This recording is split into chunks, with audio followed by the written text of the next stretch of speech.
बिहार पंचायत चुनाव को लेकर हर पंचायत में एक से बढ़कर एक उम्मीदवार नजर आ रहे हैं। वहीं बख्तियारपुर प्रखंड के विदिपुर नरौली से मुखिया प्रत्याशी रीना सिंह से प्रतिनिधि ललन सिंह ने आज नामांकन कराया। हजारों की संख्या में जनसमर्थन साथ रहा। नॉमिनेशन पूरा हो गया। नॉमिनेशन करने के बाद आपको कैसा महसूस हो रहा है?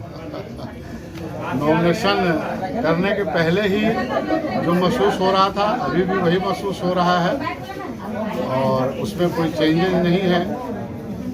ये ज़रूर है कि ये अपार जनसमूह, ये जनता का जो प्यार मिला वो बहुत अभिभूत किया और उससे बहुत अभिभूत हूँ। जिस तरह का जन सैलाब आपके साथ है उस तरह से क्या कहना चाहेंगे विरोधियों के ऊपर?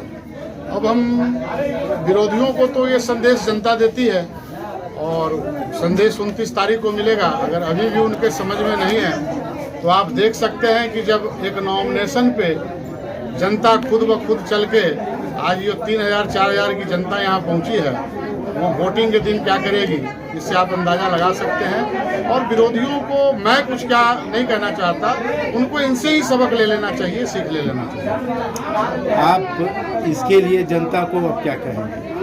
मैं इनका शुक्रगुजार हूँ, इनको बहुत बहुत साधुवाद ज्ञापित करता हूँ आप सबके माध्यम से। इन्होंने अपना अपार प्रेम जो लुटाया है हमें कृतज्ञ किया है। मैं ऋणी हूँ इनका और इस ऋण को मैं विकास के रूप में उनके दरवाजे पे पहुंच के उनके एक एक कष्ट को हरने के रूप में मैं जितना हमसे संभव हो पाएगा वो पूरा करने की कोशिश करूँगा। आपके पंचायत के जितने भी जनता है, हमने कल ग्राउंड जीरो रिपोर्टिंग भी किया था, वहाँ पर आपके बारे में बहुत कुछ सुना और आपसे उम्मीद लगाकर बैठा हुआ है यहाँ का जनता। तो बेरोजगार युवाओं के लिए आपका क्या सोच है? देखिए, योजनाएं तो बहुत है, ये पंचायत स्तरीय चुनाव है इसलिए पंचायत तक की ही बात करूं तो ज़्यादा अच्छा होगा। रही बात रोजगार उपलब्ध कराने की, रोजगार पैदा करने की, तो हम लोग उद्यमी लोग हैं, इस विषय पे भी चर्चा करेंगे।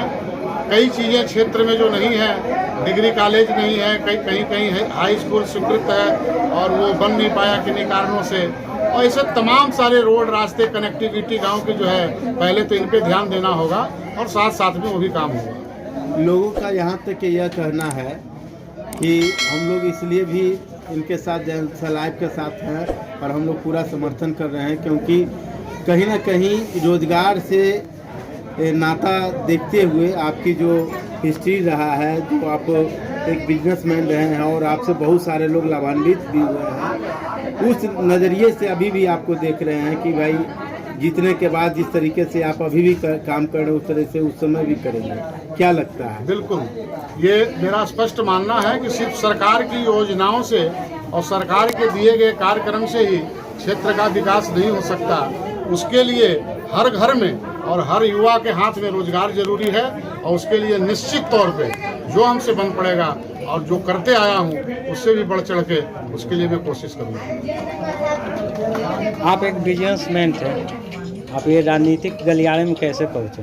देखिए, राजनीतिक गलियारे का सफ़र हम मानव सेवा से, समाज सेवा से आज नहीं, मेरा अगर आगे जाएंगे तो हमारे दादाजी स्वर्गीय अंबिका सिंह इस ग्राम के मुखिया हुआ करते थे और उनकी कृति, उनकी की हुई कामों को आज भी 25 साल 30 साल के बाद भी जनता याद करती है। तो ये कोई मेरा नया विषय नहीं है, ये बहुत पुराना विषय है। और रही बात राजनीति की, तो राजनीति में एक जब समय आता है आदमी को, तो जब दायरा बढ़ता है तो लोगों को ये लगने लगता है कि शायद उसके माध्यम से हम और कुछ कर सकते हैं। इसीलिए मैंने राजनीति को आत्मसात किया है और पिछले विधानसभा में भी मैं प्रत्याशी था, किन्हीं कारणोंवश अंतिम चरण में टिकट नहीं हो पाया और सिंबल नहीं मिल पाया। तो खैर कोई बात नहीं, मैं हतोत्साहित नहीं हूँ। इसके लिए मेरा प्रयास आगे भी जारी रहेगा। उसके माध्यम एक सेवा ही है और कुछ नहीं। अगला 5 साल में आप अपने पंचायत को कहाँ देखते हैं? हम अपने 5 साल में तो मेरा खाका है और जब आप 5 साल बाद मिलेंगे तो वो खाका के साथ आपको मैं पूरा प्रदर्शित करूंगा। और अभी तो सारी प्रक्रियाएं होनी शेष है, उसके बाद ये चालू होगा। अभी से ज़्यादा बोलना कोई बहुत उचित नहीं। महिला प्रत्याशी होने के नाते ये महिलाओं के लिए क्या करेंगे? देखिए, महिलाओं का जो एक समूह गांव-गांव में विकसित करके सबसे पहले महिलाओं के लिए रोजगार पैदा करना है। महिलाओं जब आर्थिक रूप से सुदृढ़ हो जाएंगी, उनका घर मजबूत हो जाएगा, तो आज जो कुछ लोगों का कहना है कि तेल और गैस इस पे जो रोना रो रहे हैं, वो सारी चीज़ें खुद ब खुद खत्म हो जाती है, बशर्ते महिलाओं का भी उतना ही हक है। हमारे ग्राम में देखा गया है कि पुरुष प्रधान गांव में ये होता है, पुरुष कमाएंगे, महिलाएं घर में रहेगी, लेकिन अब ऐसा नहीं है। घर की भी महिलाओं को किसी न किसी माध्यम से, किसी न किसी छोटे लघु उद्योग के माध्यम से एक सोसाइटी बना के उनको आगे लाके और उनकी आर्थिक सर्वांगीण विकास को एक मोड़ देना, यही मेरा प्रयास रहेगा। हम क्या संदेश देना चाहेंगे अपने पंचायत के लिए? जनता नहीं, हम तो जनता का संदेश लेना चाहेंगे। जो जनता हमें संदेश देगी, मैं उसी डगर पे, उसी राह पे मुड़ जाऊंगा। और लोकतंत्र में जनता जो है वो सर्वोपरि होती है, जनता जनार्दन होती है, ईश्वर का, भगवान का रूप होती है।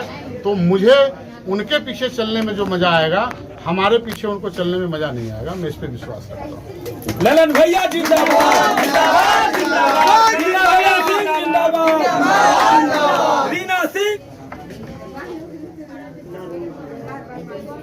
हेलो।